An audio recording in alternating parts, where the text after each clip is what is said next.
ce matin, je vais vous parler d'un sujet qui va sûrement nous travailler intérieurement. Et ce sujet-là, c'est l'estime de soi. L'estime de soi. Alors, comment Dieu peut-il nous aider avec l'estime de soi? Si on prend dans la parole de Dieu le psaume 8, 1 à 9, je vais lire. C'est écrit au chef de chœur sur la guitite. Ça doit être l'ancêtre de la guitare, ça, la guitite. Il y avait peut-être plus de cordes, mais on a descendu à 6. Je trouvais ça trop compliqué d'avoir trop de cordes. Alors, c'est un psaume de David. Éternel notre Seigneur, que ton nom est magnifique sur toute la terre. Toi qui établis ta majesté au-dessus des cieux.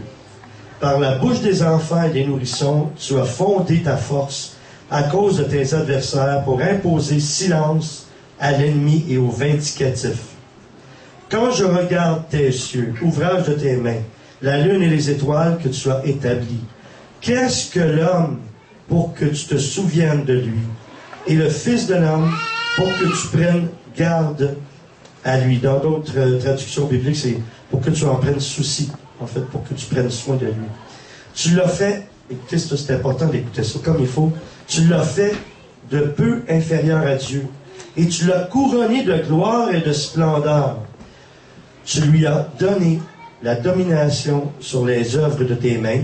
Tu as tout mis sous ses pieds, les brebis comme les bœufs, tous ensemble, et même les bêtes des champs, les oiseaux du ciel et les poissons de la mer. Tout ce qui parcourt les courants marins. Éternel notre Seigneur, que ton nom est magnifique sur toute la terre.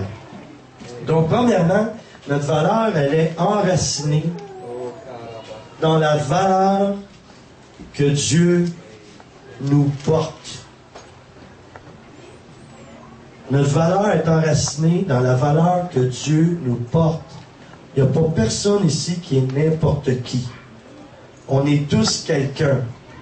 Avant de connaître le Seigneur d'une façon personnelle, j'étais dans la musique, puis je voulais réussir.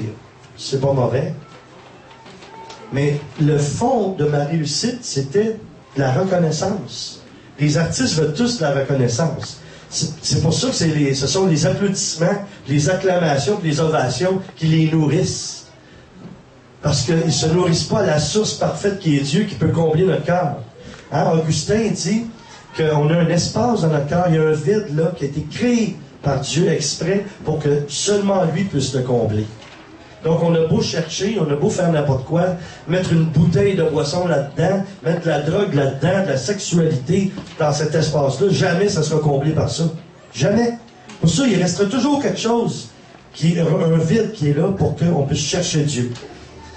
Donc notre valeur est enracinée dans la valeur que Dieu nous porte. Dieu se sert de nous. Dieu se sert de nous. Alors Genèse 1, 26 et 27.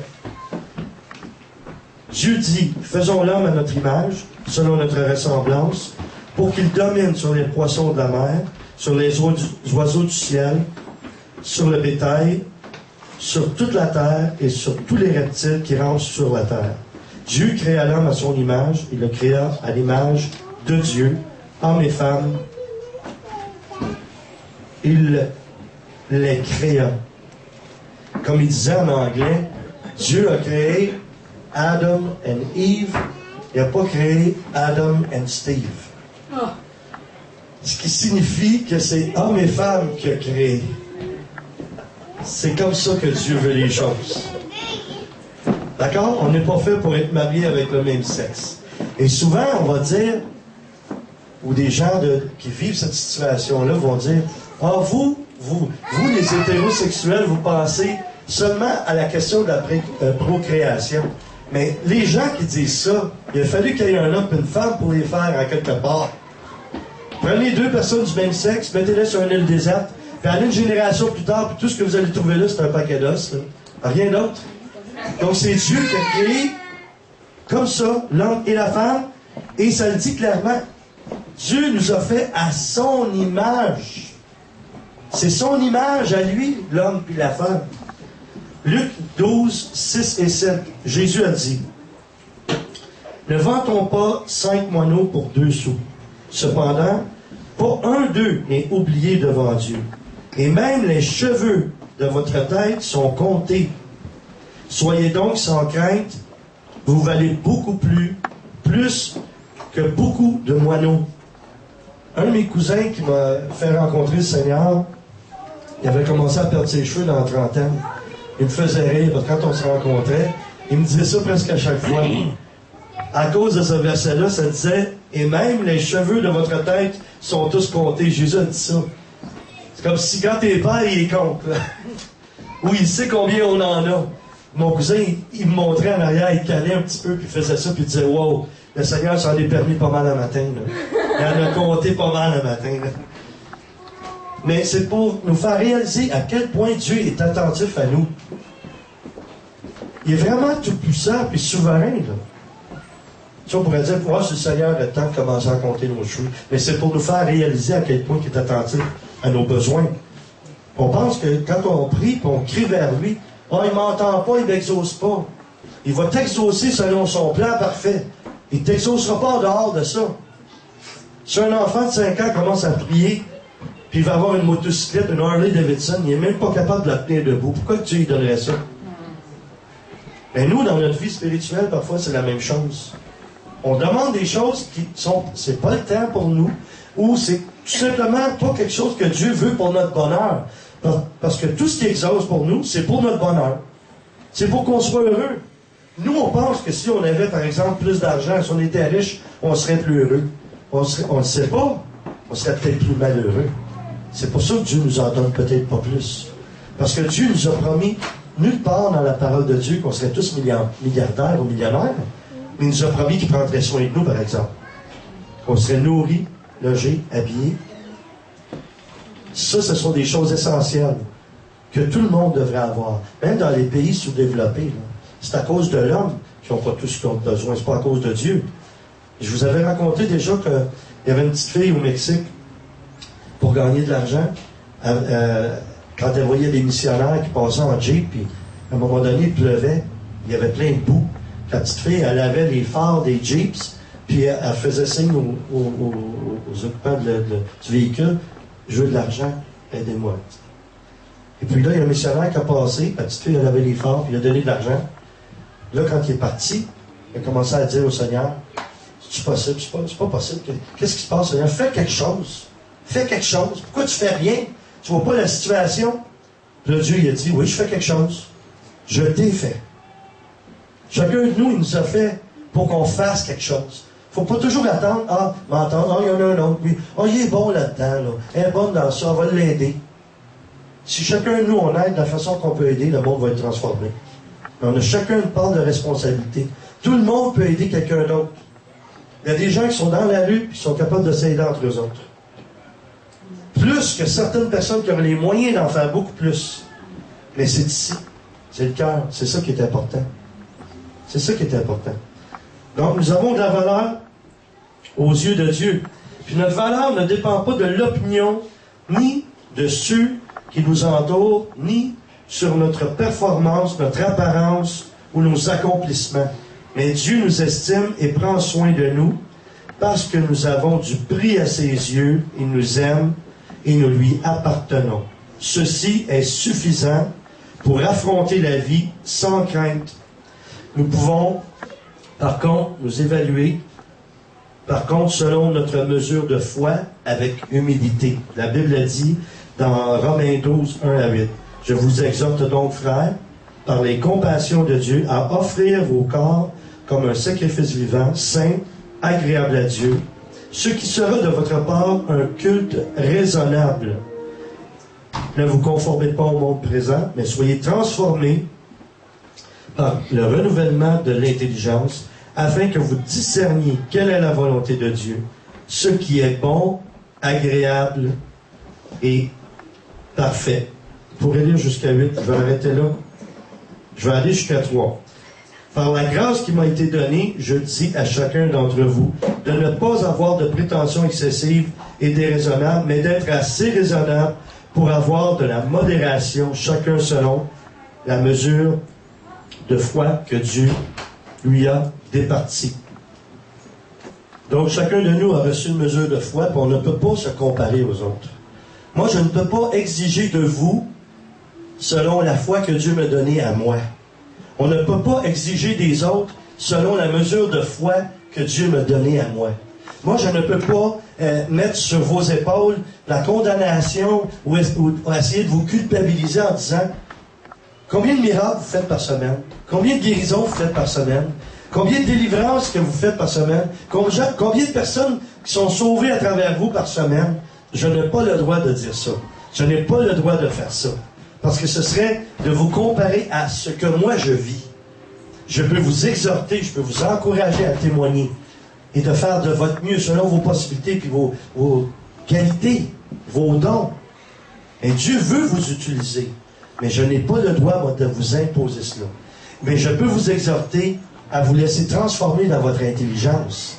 Savez-vous ce que ça signifie? C'est spirituel aussi. C'est que Dieu veut changer notre manière de penser.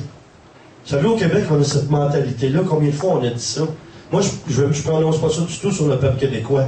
Parce que c'est pas ma mentalité. Je ne sais pas si parce que j'aurais des racines américaines, là, lointaines, que j'ai pas cette mentalité-là. J'ai plus une mentalité de gagnant, de combattant, de winner, comme on dit, que de perdant puis de défaitiste. Mais des histoires de dire, le peuple québécois, on est né pour un petit pain. On va-tu arrêter de penser ça? On n'est pas né pour un petit pain, ou on est né pour un petit pain tant qu'on rencontre le pain de vie. Quand on rencontre le pain de vie qui est Jésus, là, on est né pour la boulangerie au complet. Là, on est capable, nous, de faire du pain et d'en donner aux autres. Hein, comme la parole de Dieu nous dit que le mot Bethléem, ça signifie « ma maison sera une maison de prière et de pain ». Mais quand tu es le temple du Saint-Esprit, tu es une maison de prière et de pain. Tu es fait pour prier, pour aider, pour donner. Mais Dieu nous a tout donné ce qu'il fallait, chacun de nous, pour faire ce qu'on doit faire. Et il faut avoir de l'estime de soi aussi. Parce que savez-vous que l'orgueil, là, c'est deux choses. C'est ou trop haut ou trop bas. On pense souvent c'est un orgueilleux, c'est un prétentieux. Puis là, il marche la tête haute. Mais il y en a d'autres qui sont orgueilleux puis ils marchent la tête basse. Parce que c'est une autre forme d'orgueil. Parce qu'on manque d'estime de soi. On ne comprend pas à quel point Dieu nous aime puis qui on est pour lui. Si on comprenait ça, on arrêterait de chialer, de critiquer, de murmurer. Mais on serait fiers, on serait heureux, on pourrait se dire « Hey, moi, je suis pas n'importe qui, moi. Je suis pas n'importe qui, je fais partie de la royauté. Je suis un enfant de Dieu. » Savez-vous comment un de mes amis m'appelle? Que ça fait 30 ans qu'il ne m'a pas vu. La première fois qu'il m'a vu arriver, savez-vous ce qu'il a dit? Puis là, en fin de semaine, j'ai compris la signification. Je n'avais même pas compris. Il me voit arriver, je débarque de l'auto, il dit « Tiens, salut le prince qui arrive. » Où il a pris ça, lui? Où il a pris ça? Le prince! Puis là, en fin de semaine, on dit, ben, c'est vrai que t'es un prince. Parce que ton père du ciel, c'est le roi. Donc, toi, t'es un prince. Wow! Et quand il a dit ça, ça m'a pas flatté, mais ça m'a fait quelque chose d'intérieur comme, wow, c'est bien trop vrai, je suis un prince. Moi, je suis pas n'importe qui. Je fais partie de la royauté. Parce que je fais partie du gouvernement du ciel, je fais pas partie du gouvernement de la terre. Malgré que si les choses continuent à aller bien, je vais peut-être me présenter aux élections. Tu sais, jamais. Là, c'est possible. Tout est possible parce qu'on a besoin d'un gouvernement chrétien. On a besoin d'un gouvernement où il y a des gens de foi. Et ça s'en vient. Hein? Continuez à prier. Parce que Seigneur, quand on prie, on dit de notre Père, on dit que ta volonté soit faite sur la terre comme au ciel. Mais il faut qu'elle se fasse sur la terre. Pour qu'elle se fasse sur la terre, il faut que les chrétiens prennent leurs responsabilités. Ça prend des gens qui ont de l'estime de soi. Des mentalités à se répéter devant le miroir ou à se répéter à voix haute. « Ah, je suis pas capable, je suis pas capable, je suis pas capable. » Qu'est-ce que tu fais? Tu te lèves le matin? Tu vas manger un peu, tu te laves un peu, je sais pas, il y a quelque chose que tu dois faire un peu. Je suis pas capable. Je suis pas capable de marcher, je suis pas capable. Ça, c'est rien que dans notre tête, là, je suis pas capable. Là. C'est dans ma tête. Moi, je vois des gens qui sont handicapés. Moi, je suis allé il y a plusieurs années de ça dans un endroit qu'on appelle le foyer de charité. C'était tous des gens sévèrement handicapés. Il y a une femme qui était là, elle écrivait des livres. En fait, elle les écrivait pas avec ses mains, là, avec une dactylo dans le temps. Mais elle avait un petit bâton dans sa bouche. Puis avec son petit bâton, parce qu'elle avait ni bras ni jambes, Elle était couchée, elle avait un petit magnétophone, puis elle se tournait, puis elle cliquait, puis elle mettait son bâton à côté avec sa bouche, puis elle dictait, puis quelqu'un l'écrivait pour elle. Elle a écrit 4 ou 5 livres comme ça. Il y a des gens qui ont des bras et des jambes, qui sont toujours dans le mode « je suis pas capable »,« ah, ça va pas bien »,« ah, je sais plus quoi faire »,« ah, Seigneur, viens m'aider »,« ah, ça va mal ». Elle avait pas de bras, puis elle avait pas de jambes, puis elle réussissait à écrire des livres, puis elle avait du succès. J'en ai vu un autre, dans le même endroit, il peignait des peintures, là, extraordinaires, que moi, je serais même pas capable de faire ça. J'ai un petit peu de talent dans le dessin, mais pas comme cette personne-là. C'était une personne qui faisait des œuvres d'art formidables, puis elle en vendait, il gagnait sa vie avec ça. Il n'y avait pas de bras. Il peignait, il prenait le pinceau entre ses orteils, puis il peignait en se servant de ses pieds. Il peignait mieux que ses pieds, 100 fois mieux que moi avec mes mains. Pourquoi ces personnes-là font ça? Pourquoi ils arrivent à faire ça? C'est parce qu'ils ont de l'estime de soi. Puis il y a des gens qui ont une très bonne santé. C'est parce qu'ils ne voient pas toutes les bénédictions qu'ils ont dans leur vie. Si tu comptes tes bénédictions, que tu les vois, ça va changer ta vie complètement. Savez-vous, moi, c'est drôle de vous dire ça, là, mais je vous le dis, humblement, mais aussi à la gloire de Dieu. Tout ce que je fais réussit. Tout ce que je touche réussit. Tout ce que je demande à Dieu finit par réussir parce que je suis en accord avec ce qu'il veut faire. Je m'exerce à connaître qu'est-ce qu'il attend de moi et j'y vais aussi avec ce que j'ai comme qualité, comme possibilité. Vous pensez pas que c'est pas un péché, ça? C'est avec le talent musical que j'ai, je décide de ne pas faire de disque, puis je m'assois, je fais rien. Je vais trouver quelqu'un d'autre faire des louanges. Je vais trouver quelqu'un d'autre pour venir avec moi sur la route puis chanter. Moi, je vais m'asseoir. Ah non, moi, je fais plus ça. Il y a quelqu'un quelque part qui va venir me dire ça n'a pas de sens, qu'est-ce que tu fais?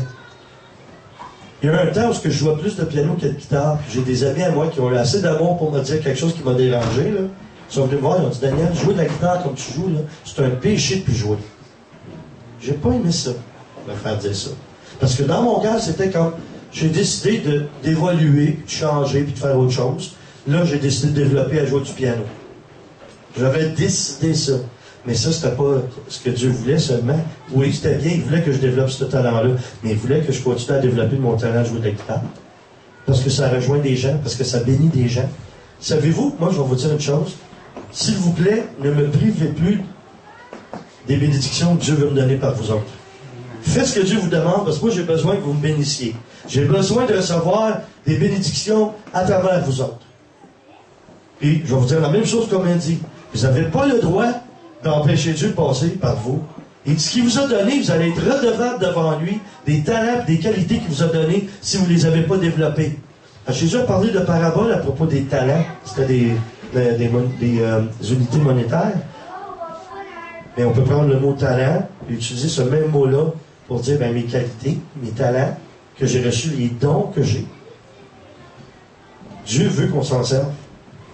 On va arriver devant lui, là, puis imaginez-vous, là, vous arrivez devant lui, puis là, il vous dit, OK, tu ne rentres pas tout de suite, tu vas aller t'asseoir un petit 15 minutes d'éternité dans le coin là-bas, parce que je parle avec toi à cause des choses que tu n'as pas faites sur la terre que tu aurais dû faire. C'est long, ça, 15 minutes d'éternité. Je sais pas. J'ai jamais calculé, là, mais c'est une hypothèse. Mais je crois que devant Dieu, je suis presque certain qu'il ne dirait pas grand-chose. On va être un peu comme quand on se convertit, on voit comme le film de notre vie. Là, il va nous montrer un film, puis il va nous demander qu'est-ce que tu en penses. On n'aura pas le goût d'en parler. Parce que toutes les fois qu'on va voir qu'on a refusé de faire quelque chose, ou à cause qu'on manquait de confiance en soi, on ne l'a pas fait, on avait peur de se faire rejeter, on avait peur, qu'est-ce que les autres vont penser? Vous savez, je ne sais pas si c'est un démon ou c'est un esprit, là, qu'on devrait lier dans toutes les églises, chez tous les chrétiens, là. Puis j'espère qu'il n'y a pas un homme qui s'appelle ici comme ça, Yvon. Est-ce qu'il y en a un qui s'appelle Yvon aussi? Non. Mais moi, je vais vous dire une chose, c'est un esprit, ça. Qu'est-ce qu'ils vont penser? Qu'est-ce qu'ils vont dire? Qu'est-ce qu'ils vont faire? Il faut arrêter ça. C'est pas ce que l'autre pense qui est important au départ, c'est ce que Dieu pense. C'est ce que Dieu pense de toi. Comment lui te voit. Mais ça va transparaître sur les autres ce qu'ils vont voir de toi. Si tu ne fais pas ce que Dieu t'a demandé, les autres vont s'en rendre compte. Les autres vont s'en rendre compte. Et savez-vous, Qu'est-ce qui apporte une guérison intérieure, puis qui nous bâtit, puis qui nous aide dans l'estime de soi? C'est de faire la volonté de Dieu. C'est de faire ce que Dieu nous a demandé. Même si pour nous, c'est pas des choses grandioses, c'est pas des choses spectaculaires. Je pense à faire le ménage, par exemple. Je l'ai fait pendant des années de temps. Je gagnais ma vie à faire du ménage. Et savez-vous ce que je faisais? Je me donnais des défis. Je travaillais dans un centre récréatif, puis je polissais, puis je décapais des planchers. Savez-vous, mon défi, c'était, ça va être plus propre qu'un hôpital. C'est un centre récréatif, là. C'était plus propre qu'un hôpital. Écoute, les compliments que je recevais, là, c'est que les gens qui venaient me voir disaient « Hey, vos planchers sont magnifiques, venez chez nous, venez faire mes planchers. » Puis ils disaient hey, « C'est extraordinaire, on n'a même pas besoin de se rendre dans la salle de bain devant le miroir puis se peigner, on se regarde dans le plancher, puis on se peigne. » Puis les policiers, là, c'était... Tu sais, quand on dit l'expression « on peut manger par terre », là, je nettoyais les salles de bain, c'était impeccable. Mais c'était ça mon défi. Parce que dans ma vie à moi, je trouvais que la barre n'était pas assez haute. Pour moi. Et pour quelqu'un d'autre, ça peut être le plus haut, là. Mais pour moi, c'était, je vais aller au maximum. Dans ce que je vais faire, je vais être le meilleur dans ce que je fais. Là, je fais du ménage, je vais être le meilleur dans le ménage que je peux être. Et c'est ça que Dieu attend de chacun de nous autres, selon nos qualités. Mais pour ça, il faut être bâti intérieurement. Puis quand on sert, qu'on utilise ce qu'on a, au fur et à mesure, Dieu nous transforme, Dieu nous change, Dieu nous purifie, Dieu nous sanctifie. Si tu veux être guéri, tu n'as pas besoin de 50 thérapies. Aime les autres avec ce que tu as. Commence avec ça. Puis ça va progresser. Les autres vont te le rendre. Plus ils vont te le rendre, plus tu vas être guéri, plus tu vas te sentir bien, plus tu vas être libre de donner, plus tu vas donner, plus tu vas recevoir. Jésus il a parlé énormément de donner. Les deux choses qu'il a parlé le plus dans la parole de Dieu, là, c'est donner puis l'enfer. Juste en passant, là. Pourquoi il a parlé d'enfer? Parce qu'il ne veut pas qu'on aille là. C'est clair. Ça a été fait pour Satan et ses démons. Ça n'a pas été fait pour des êtres humains. Là. Mais il en a parlé, parce que pour nous avertir de ne pas aller là. Mais l'autre chose dont il a parlé, c'est donner. Il va dire, je vais à l'église, j'arrête pas de demander, de donner. C'est pas l'église qui demande ça, c'est Jésus qui le demande. Donnez, vous recevrez. Tu veux recevoir. Donne, tu vas recevoir. Les gens me disent, toi, là, il y a plein de monde qui t'aime. T'as plein d'amour, t'as plein d'amis. Parce que j'ai semé ça. J'ai plein d'amis parce que j'ai communié avec des gens, je me suis uni avec des gens, j'ai pas attendu qu'ils me donnent, j'ai donné. Sans attendre de recevoir. J'ai donné. Je donne encore. Je bénis encore. Quelqu'un a besoin de quelque chose, je fais tout ce que je peux dans mes possibilités pour aider. Mais je sais aussi qu'il y en a d'autres qui doivent coopérer à ça, qui doivent collaborer à ça. C'est pas tout au même de faire tout, là. Mais nous, on doit faire ce que Dieu nous demande de faire. Quand Dieu me dit, hey, cette personne-là, je l'aide. Si je peux pas l'aider directement, je vais demander à quelqu'un d'autre, veux-tu m'aider à aider? Il y en a qui voient de plus en plus, c'est comme un peu évident, parce que je fais des louanges parfois dans des grands groupes, là. Les autres musiciens même me voir, me disent, hey, toi, t'es béni, t'as tout un arsenal d'instruments. En fin de semaine, j'ai apporté ma guitare neuve, là, je l'ai laissé essayer à Luc Gingras et à d'autres. Ils ont dit, t'es béni. Oui, mais j'ai semé, puis je récolte. Je demande par la foi, et ça se produit. Dieu m'a dit que j'aurais une voix prophétique, et ce que je vais dire, ou ce que je dis, se réalise. Bon ou mauvais. Donc, je dois avoir une garde dans ma bouche, je dois demander au Seigneur une protection pour faire attention à ce qui sort de ma bouche. Et de toutes mes forces, il faut que ce soit positif, ce qui sort. De cesser de dire des choses, par exemple, ça, on pourrait effacer ça au montage, là, mais c'est parce que c'est un peu local. D'avoir dit pendant des années, Granby, c'est le cimetière des pasteurs. Ben, moi, je suis heureux parce que depuis que je suis arrivé ici, c'est le contraire. Dieu est en train de ressusciter ceux qui étaient morts. Parce que c'est ce qu'il fait, Dieu. Il ressuscite ce qui est mort. Il souffle sur des ossements desséchés. Et il ravive la flamme. Moi, je ne suis pas arrivé ici en me faisant dire que j'étais pour mourir ici comme pasteur. Absolument pas. Pas du tout. Moi, je me suis dit intérieurement, ça va changer. Parce que moi, je ne mourrai pas ici, moi. Non. Je ne mourrai pas ici. Ça va être la résurrection d'une ville ou bien ça va être autre chose, mais ça ne sera pas ça. Mais là, c'est rendu que savez-vous, c'est quoi notre réputation? On est appelé en anglais aux États-Unis, où il y a eu le réveil de Pensacola, là, sur la côte des États-Unis, de la Floride. Ils appellent ça le Bible Belt. La ceinture du réveil. Et là, partout où je vais, de plus en plus, les gens disent « Ah, t'es pasteur à Granby, ah, le Bible Belt du Québec. » C'est bon, ça. C'est bon, ça. C'est tout le contraire de ce qu'on disait avant. Et moi, je suis fier, je suis heureux quand je vais quelque part, puis ils me demandent qu'est-ce qui se passe à Granby. Ben là, on organise de quoi? On organise quelque chose, là. On est plusieurs églises ensemble, là. Puis là, on se parle ensemble, les pasteurs, puis on prie ensemble, puis on est d'accord dans des choses. Je le proclame, je le confesse. Ça ne sera pas rien qu'une fois, ça va continuer parce que c'est une semence. Puis je vais semer, puis je sais qu'on va récolter. Je sais qu'on va récolter. Et qu'est-ce que j'entends de plus en plus des autres ministres de Dieu de cette ville, quand on se parle ensemble? Ça va réussir. On va vivre quelque chose. On a des attentes. Cette fois-ci, on a une attente qu'il va se passer quelque chose de surnaturel. Et si on communique ça à toutes les gens de nos assemblées, c'est ce qui va se passer. Le Seigneur va répondre. Pourquoi notre ministère, à nous, partout où on va, il y a des signes, des prodiges, des miracles, puis on serait dans la ville ici, puis il ne l'aurait pas? Pourquoi? Il va y en avoir. Savez-vous ce qui fait la différence? Il faut que les autres aient confiance. Ça prend de la confiance. Quand on n'a pas fait de confiance à Jésus, dans sa propre ville, il n'y en a pas eu de signe de prodige et de miracle. Jésus, le Fils de Dieu, on a son esprit en nous. Et si les autres ont confiance, on a confiance les uns envers les autres, ça va produire des signes, puis des miracles, puis des guérisons, puis des délivrances, puis beaucoup d'amour. Mais il faut que nous, on commence par le faire. Il faut qu'on se laisse changer par Dieu. Bien s'évaluer. Se surestimer, c'est de l'orgueil. Se sous-estimer, c'est de la fausse humilité. Se sous-estimer peut être aussi une forme d'orgueil. Si on s'évalue avec humilité, entre les deux, ça, c'est de l'estime de soi. Notre valeur est liée à la valeur que le Christ a payée pour nous, sa propre vie. C'est ça la valeur qu'on a. Jean 14, 12 dit, en vérité, je vous le dis, celui qui croit en moi fera lui aussi les œuvres que je fais. Et il en fera même de plus grandes parce que je vais vers le Père. Pensez à ça, on va faire des œuvres plus grandes que Jésus. On est déjà en train d'en faire. On est déjà en train d'en faire. Savez-vous comment? Par la technologie qu'on a.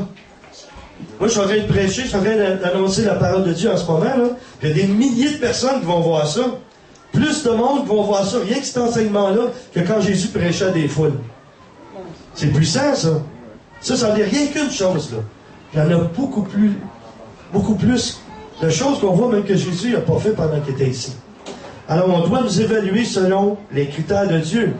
Nous sommes créés à l'image de Dieu, Genèse 1, 26 à 27. Dieu nous fait confiance, nous confions sa création. Psaume 8, 3 à 8. Ses pensées sont précieuses à notre sujet. Psaume 139, verset 17. Vous allez lire ces versets-là quand vous aurez du temps pour méditer sur la parole de Dieu. Nous sommes le temple de Dieu. 1 Corinthiens 6, 19 à 20. Souvenez-vous la petite chanson qu'on chantait? Quand j'étais jeune chrétien, on chantait ça. Ne sais-tu pas, tu es le temple. Ne sais-tu pas, tu es le temple. Tu es le temple du Saint-Esprit. L'amour de Dieu, l'amour des frères, c'est l'influence.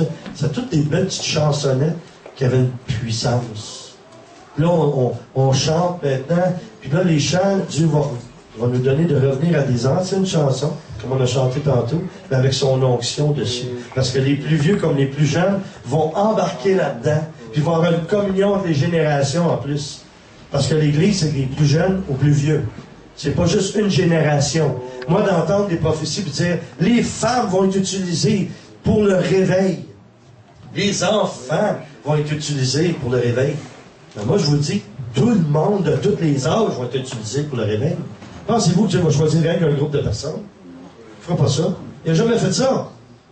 Il n'a jamais fait ça. Pourquoi qu'il le ferait là? Est-ce que Dieu peut changer d'idée?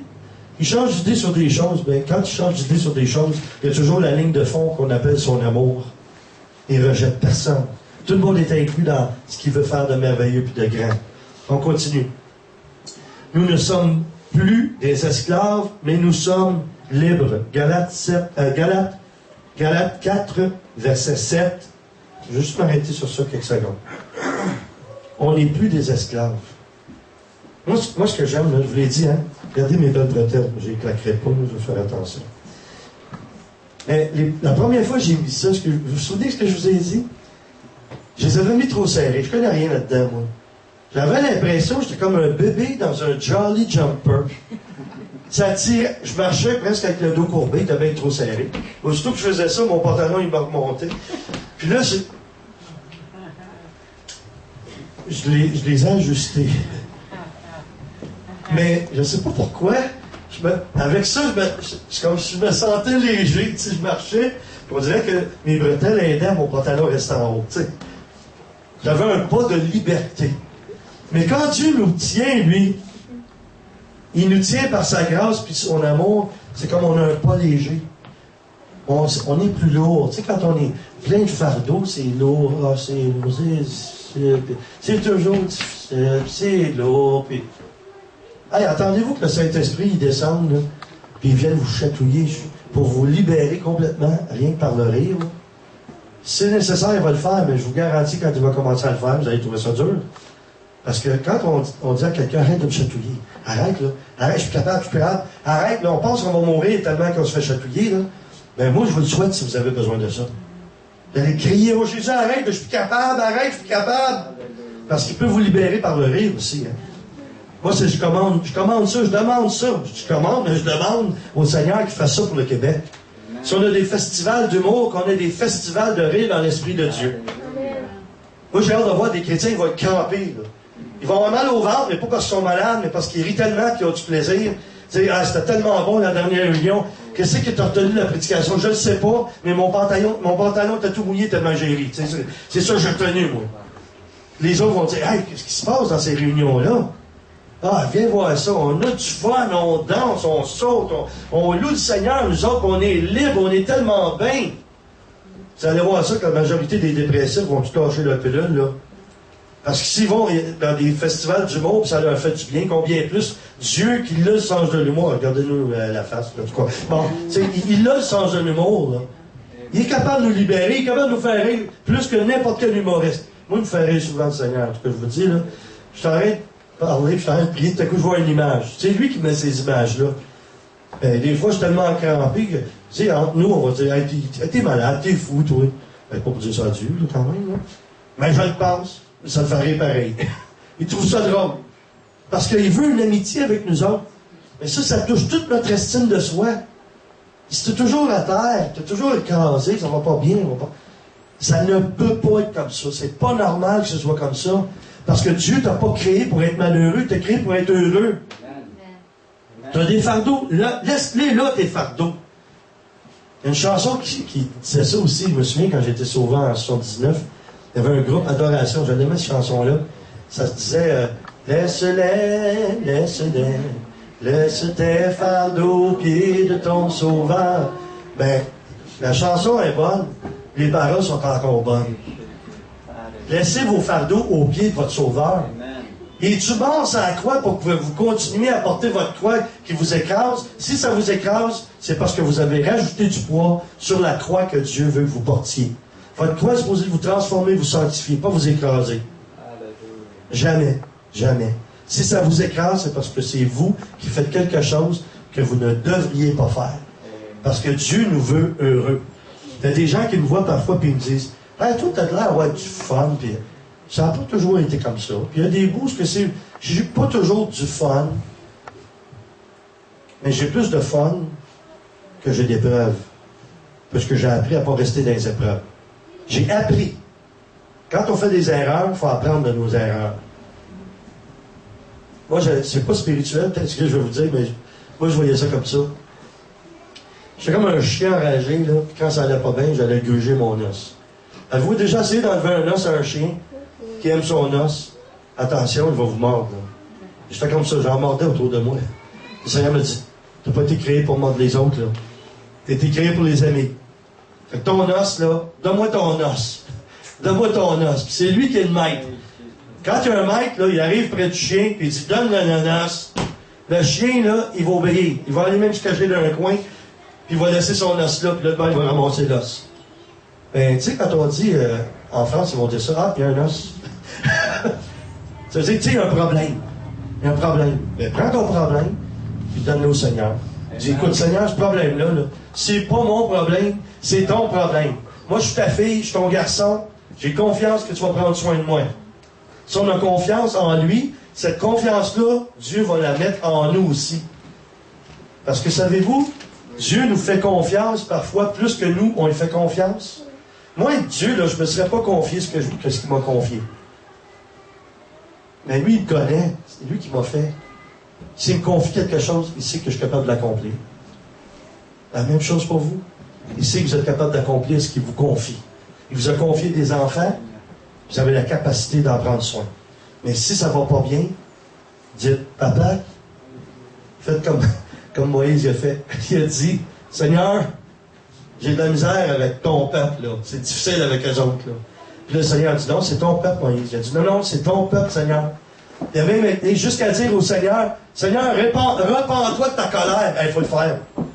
Moi, avoir été en place de Moïse, je me suis caché en dessous d'une roche pour lui dire ça, puis j'aurais sorti juste mon doigt. Mais il a dit avec autorité, Seigneur, repens-toi de ta colère. C'est nous, Québécois, on aurait dit, arrange-toi avec ta gang, Seigneur.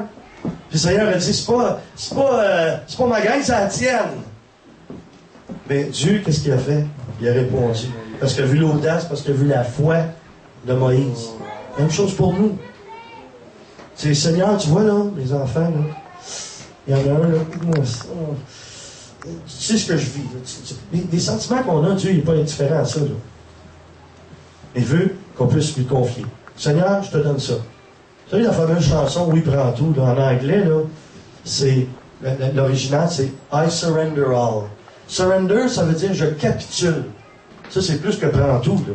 Capituler, là, c'est comme on avait autrefois, là, quand il y avait des guerres, là. Il est caché dans la tranchée, puis là, il sort un drapeau blanc. J'abandonne. Non, je capitule. C'est plus que ça. Tirez pas. Je veux la paix. Mais c'est ça que Dieu veut. Sortez votre drapeau blanc et dites, Seigneur, je veux pas être en guerre avec toi, là, parce que je résiste à ta volonté, parce que je veux m'occuper de mes enfants d'une manière que toi, tu veux pas que je m'occupe de mes enfants de cette manière-là, ou de ma femme, ou de ma famille, ou de qui que ce soit. Ben,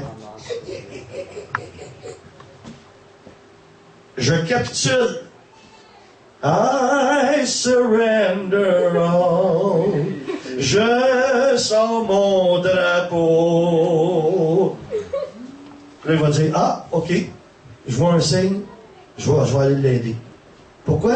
Parce qu'on s'enlève pour que lui prenne la place et fasse son travail de Dieu. Donc, je vais terminer à ce moment-ci. J'aimerais ça qu'on puisse pencher nos têtes, fermer nos yeux et prier ensemble par rapport à l'estime de soi, par rapport à la soumission face au Seigneur. J'aimerais que vous puissiez répéter après moi cette prière. Seigneur Dieu d'amour, révèle-moi davantage mon identité en toi.